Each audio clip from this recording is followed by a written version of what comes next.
আমার বাবার নাম ছিল অ্যাডভোকেট সানাউল্লাহ মিয়া। তো ওনার মেয়ে হিসাবে আর কি আমি নিয়েছি ফর্মটা। বা আমার বাবা দেশের জন্য, মানুষের জন্য, দলের জন্য অনেক করেছেন।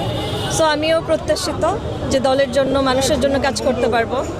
আপনি কোন এলাকা থেকে করতেছেন? নরসিংদী শিবপুর থেকে। কেমন সাড়া পাচ্ছেন জনগণ? আলহামদুলিল্লাহ, সারা ভালোই পাচ্ছি। দেখা যাক, যদি পাই তাহলে তো সবার জন্য কাজ করতে পারবো। আপনার এলাকা থেকে আরো কতজন মনোনয়ন ফর্ম সংগ্রহ করছে বলে এটা তো আমি আসলে আমার জানা নেই।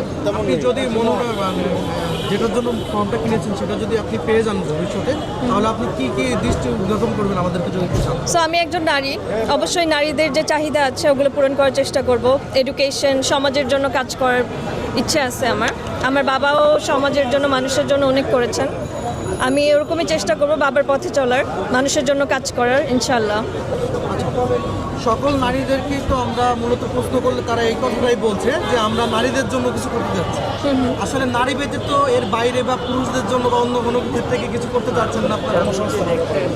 অবশ্যই চাহিদা অনুযায়ী জনগণের যে প্রত্যাশা, যদি আমি আপনার ওখানে যদি আসন পাই, অবশ্যই আমি যাদের যা চাহিদা আছে ওটা পূরণ করার চেষ্টা করব, সর্বোচ্চ চেষ্টা করবো ইনশাল্লাহ।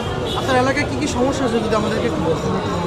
সমস্যা তো অনেক কিছুই আছে। রাস্তাঘাটের যে সমস্যা, পানি, আমাদের যে ধরেন বিশুদ্ধ পানিটা যাতে মানুষ পায়, তারপরে ইলেকট্রিসিটির সমস্যা, যেটা রাস্তার সংস্কার করা, এগুলো সবই। তারপরে তারেক রহমানের 31 দফা বাস্তবায়ন করা, লেখাপড়া, এডুকেশন, কর্মসংস্থান, মানুষ যাতে চাকরি পায়, ওগুলো সব কিছুই ইনশাল্লাহ করার চেষ্টা করব।